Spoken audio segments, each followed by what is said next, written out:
story today is a tough one, particularly for Father's Day. Now, to understand the full meaning, we need to recall some of the events leading up to it. When Abraham was 75, God told him to leave his home and go to a new land. And God promised Abraham that he would be the father of a great nation and that through him all the families of the earth would be blessed. Abraham believed this promise. So he and his wife Sarah, they packed up and they left everything that they had known before and traveled to a new land. After some time, there was a famine there, and like so many of the refugees in the world today, they had to pick up again and they went to Egypt just so that they could eat. Now, once they were in Egypt, their fortunes improved. They acquired property, and Hagar, who was enslaved in Egypt, was given to Sarah to be her personal servant. Now, years passed. Sarah didn't get pregnant. So she started to think, maybe God needs my help so that God can keep God's promise. She told Abraham, you know what, go into Hagar and I'll obtain children from her. Now, Hagar had nothing to say about this. Abraham did what Sarah wished, and Hagar became pregnant. Now, even though Sarah had set this all up, she became very jealous of Hagar after she gave birth to Ishmael. But Sarah's turn, as you heard last week, her turn finally came. She laughed, but God kept God's promise, and Sarah and Abraham gave birth to Isaac. Now, they were so happy to finally have a child that they celebrated everything about that kid. Now, when he was weaned, they threw a big party, which we heard about in today's scripture. Now, in the middle of that celebration, Sarah became enraged when she saw Ishmael playing. Doesn't make a lot of sense, no. But now that Isaac was here, she could not stand seeing the son her husband had had with Hagar. See, in that culture, the firstborn son got a double portion of the inheritance. And she didn't want Isaac to have to share his inheritance with anyone. So she ordered Abraham to have Hagar and Ishmael sent away. Now, Abraham, he didn't want to do this. Ishmael was his son too. But God said, do what Sarah's telling you to do. Now, just think for a moment if you were Hagar. The confusion you would have felt when Abraham woke you up so early the day after the party and told you that you and Ishmael had to leave right now. When she realized that he was serious, her heart started to pound. There was a pit in her stomach. If you've been blindsided by a divorce or ever been fired from a job with no warning at all, you can imagine how it was for Hagar to be suddenly sent away with no idea of how she and Ishmael were going to survive. It felt like their lives didn't matter to Abraham and Sarah.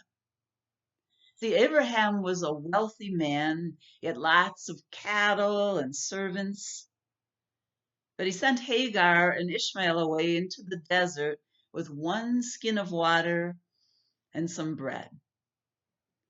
Hagar walked and walked, disoriented, not knowing where she was supposed to go. After the water was gone, they became so thirsty. Hagar put her son under the shade of a little bush. Then she stepped back at a distance because she could not bear to see him die. She probably felt at that point that their lives didn't matter even to God.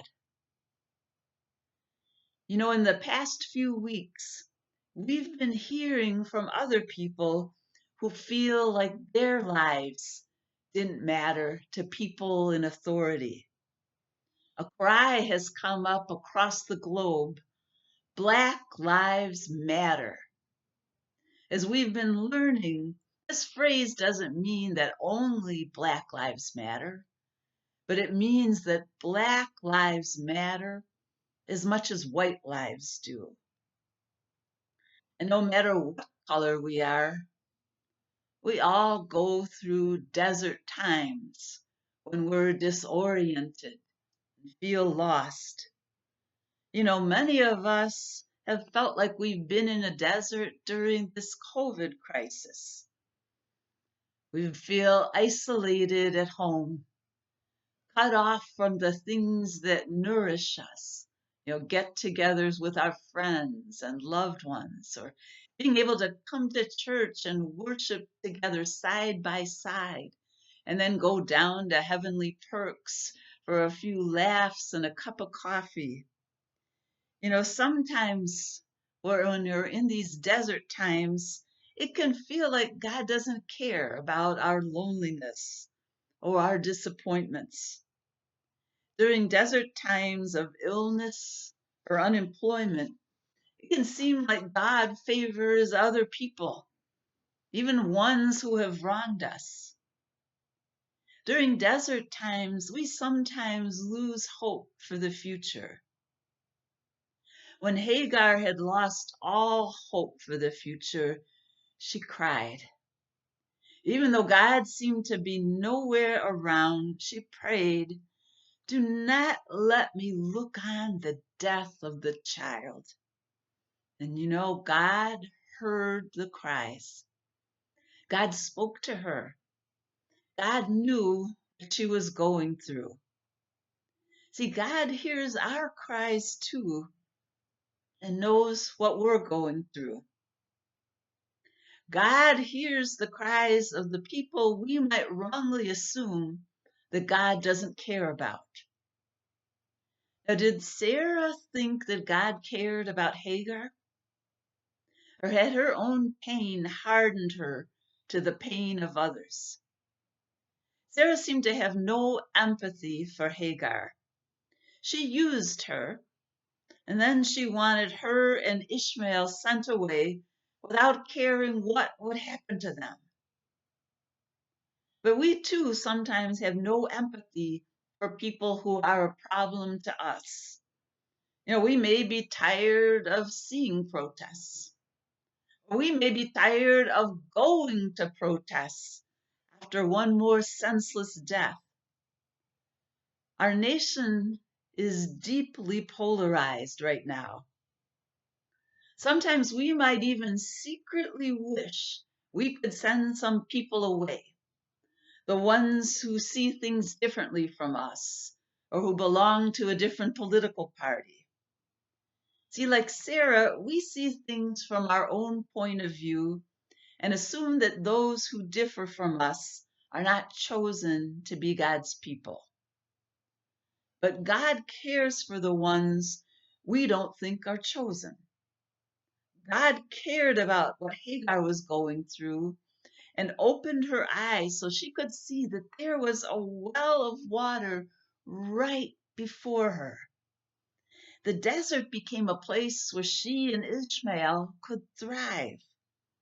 She was no longer a slave to anyone. God kept God's promise to Hagar and also to Abraham and Sarah. See, God's inheritance was big enough for both Isaac and Ishmael. So if you are going through a desert time today, don't underestimate our God. Don't be afraid to cry out to God when you feel frustrated, exhausted, or just lonely. Your life matters to God. God can lead you to a well that will quench your deepest thirst. And if you're not in the desert today, if you feel full of living water, thanks to Jesus, share it with someone else who desperately needs a drink from waters of kindness and compassion. My prayer for us is that we all will lead lives that matter. May we live into the promise as children of Abraham to be people through whom all the families of the earth are blessed.